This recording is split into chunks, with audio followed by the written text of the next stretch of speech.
Don't look for me. I want to be free. One day when I got home, I found this note and a divorce paper on the living room table. What does this mean? What's happening? I was confused and called my husband. He answered after a few rings. What do you want? I could tell from his voice that he was in a foul mood. I just got home and found this note and the divorce papers. What is this all about? It's exactly what it looks like. If I could understand just by looking, I wouldn't be asking. I'm fed up with you. Suddenly, he yelled into the phone. You're always tying me down. Can't you trust me at all? I've done so much for you. Tying you down? I haven't done anything like that. I hate that you don't even realize it. Oh, and I took the money from the house as compensation. What? Panicking, I checked the safe.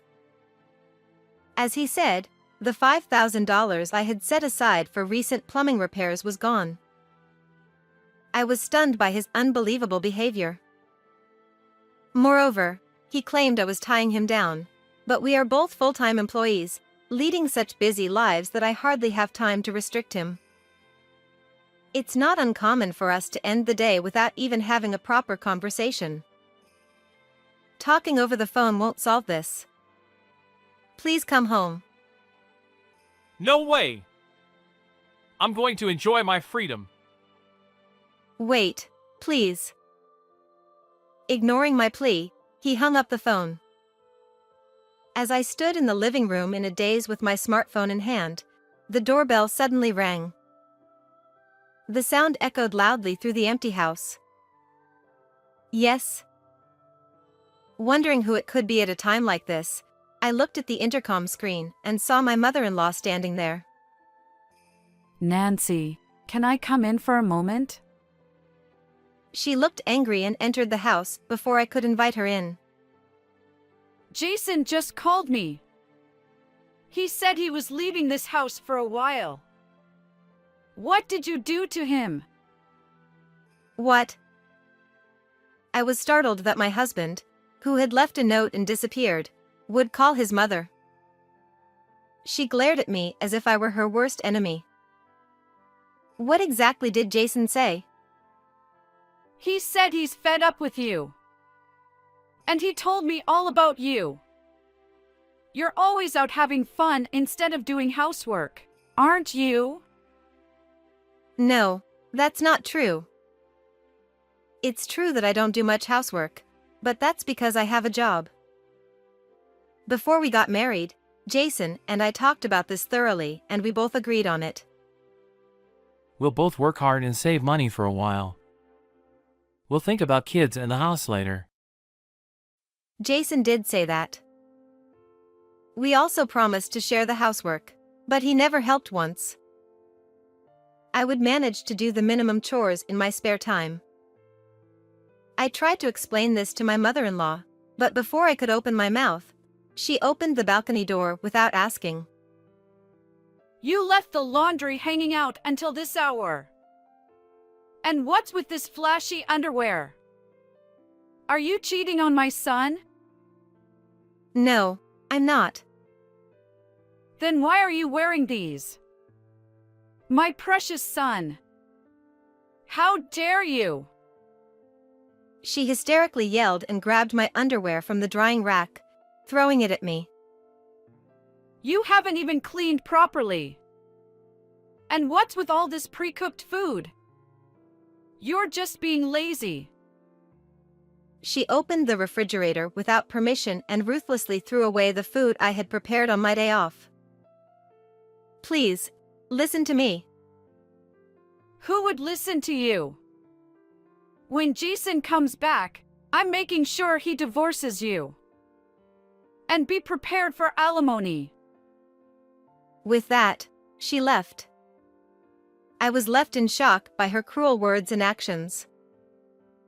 I'm so tired of this. How did it come to this?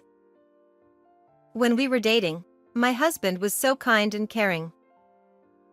Despite feeling drained by my mother-in-law's sudden visit, I couldn't just leave things as they were. I took a deep breath and called my husband again.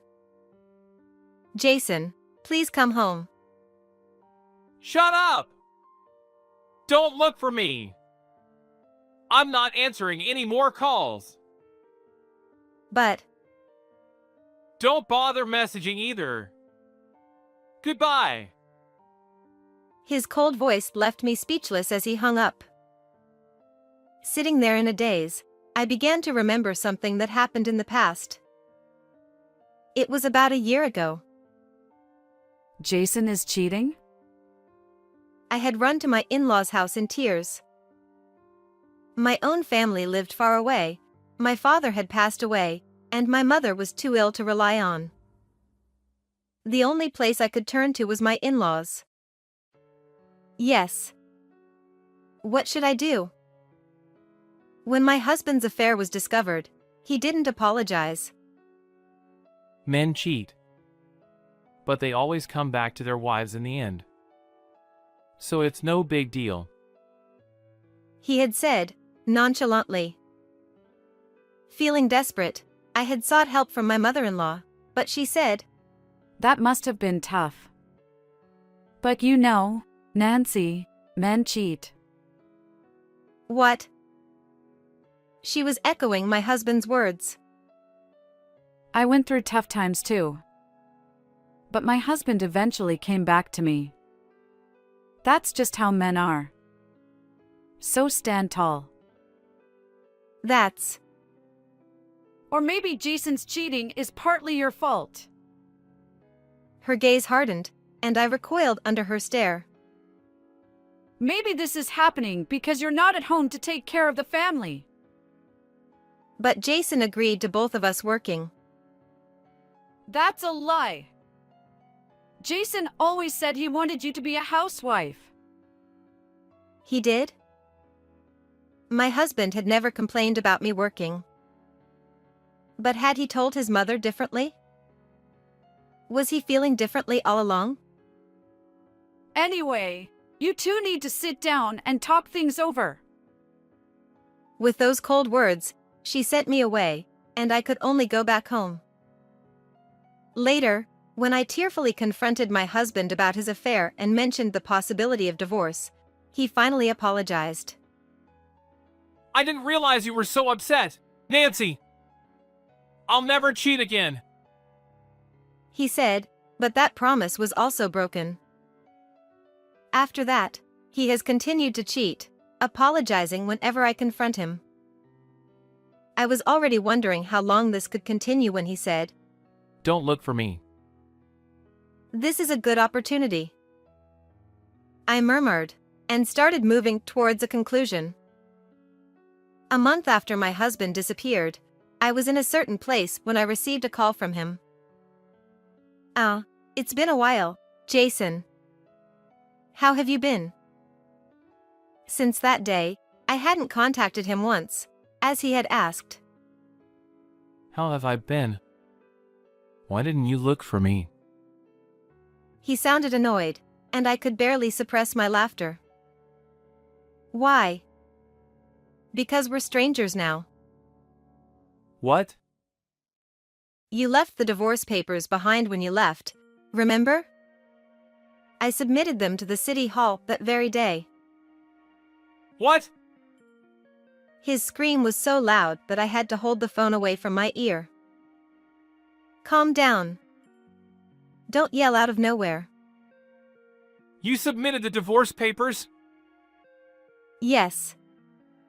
You were so fed up with me that you disappeared. Isn't that what you wanted? But... I mean, it's not the first time I've left. True. How many times has it been since we got married? Each time, I worried like a fool. Then this time, too. But this time, you even left the divorce papers. You wouldn't have written something like that as a joke, would you? Oh. Well, that was... Or are you saying that your past disappearances and even writing the divorce papers weren't serious? He was clearly flustered. His disappearances were essentially just a childish game. At first, I genuinely worried, but once I realized his actions were just to get my attention, I grew indifferent. His repeated infidelities were likely for the same trivial reason, to provoke my jealousy. My outward confusion over my husband's actions was just an act. During his latest disappearance, he told my mother-in-law strange things over the phone, causing her to storm into our home. I had to pretend to be flustered. But while I played the role of the long-suffering wife enduring her husband's antics, I was secretly preparing to file for divorce and move out.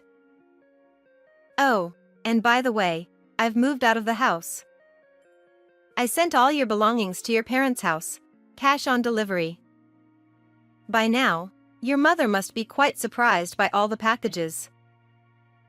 What? You did that without my permission? Without your permission? That's funny.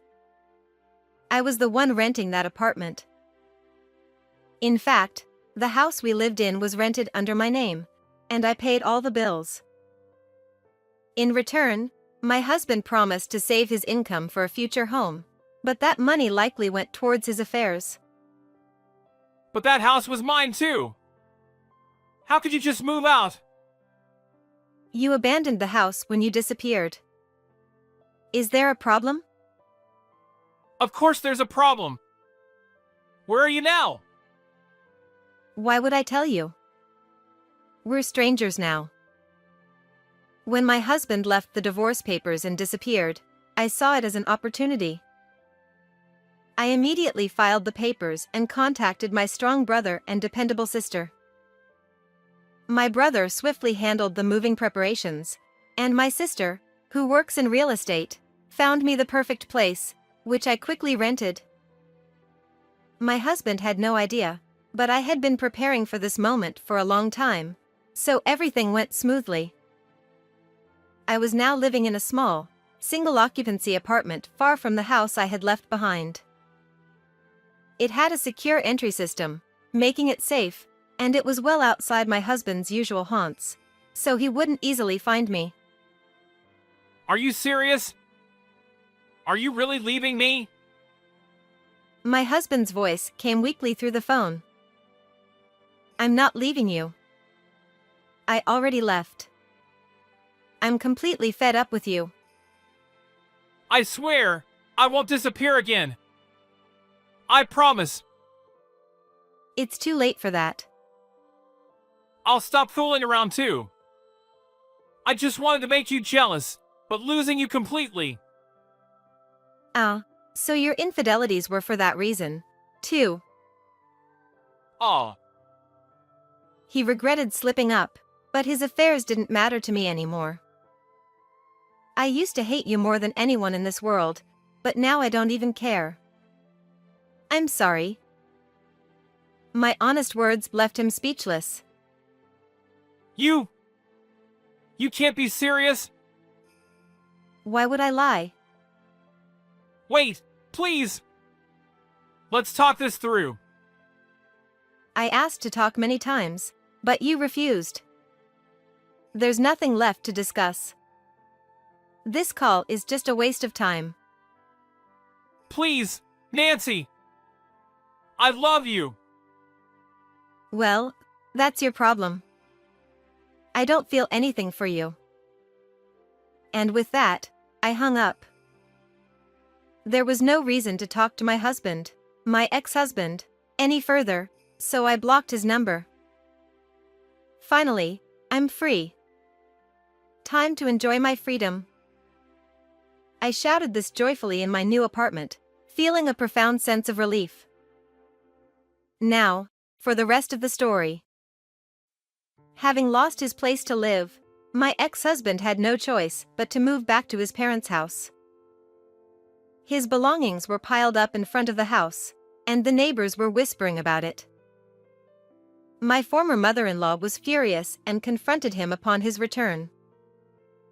Her yelling was so loud that everyone in the neighborhood found out he had been dumped by me.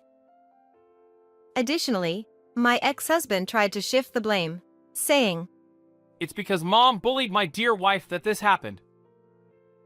As a result, it became known that my former mother-in-law had been mistreating me, and she was ostracized by the neighbors, leading to a lonely life. At my ex-husband's workplace, rumors spread that he was divorced because of his infidelity, causing him to be shunned by his superiors, subordinates, and colleagues. Left with nowhere to turn, he sought comfort from his mistress, but she dumped him as soon as his money ran out. It turned out that I had been paying all the living expenses, and without my financial support, he quickly ran out of money. Now, with no one to rely on, my ex-husband spends his days like an empty shell. It's a classic case of reaping what you sow. Meanwhile, I'm thoroughly enjoying my newfound freedom as a single woman. My sister has offered to introduce me to someone nice, but I want to enjoy this freedom a little longer. If I meet someone one day who I feel I want to share my life with, I might consider marriage again.